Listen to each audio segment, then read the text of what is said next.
The evening began as just another adventure for the group of friends.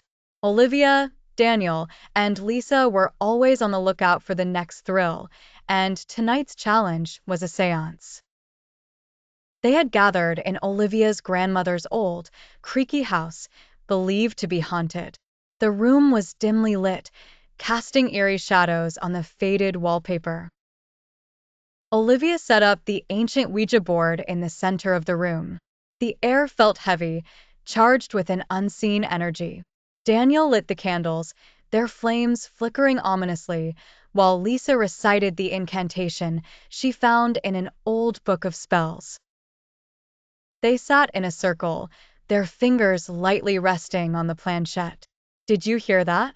Daniel asked, breaking the silence as a soft whisper seemed to echo through the room. "Probably just the wind," Olivia replied, though she didn't sound convinced. With a shared glance, they took a deep breath and began. "Spirits from beyond, we seek your presence," Lisa intoned, trying to keep her voice steady. The planchette began to move, spelling out yes. The friends exchanged nervous glances, but continued. "Who are you?" Olivia asked, her voice barely above a whisper. The planchette spelled out the word friend. Their initial excitement began to fade, replaced by a creeping sense of unease. "What do you want?" Daniel asked. The planchette spelled out freedom. Suddenly, the temperature in the room dropped, and the candles flickered violently. The shadows on the walls seemed to come alive, twisting into grotesque forms. "We should stop," Lisa said, her voice trembling, but it was too late. A loud bang resonated through the room as the planchette flew off the board. The friends jumped to their feet, eyes wide with terror.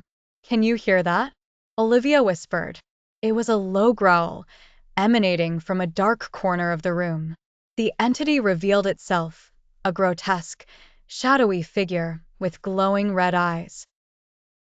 The friends could feel its malevolent presence pressing down on them, suffocating them with fear.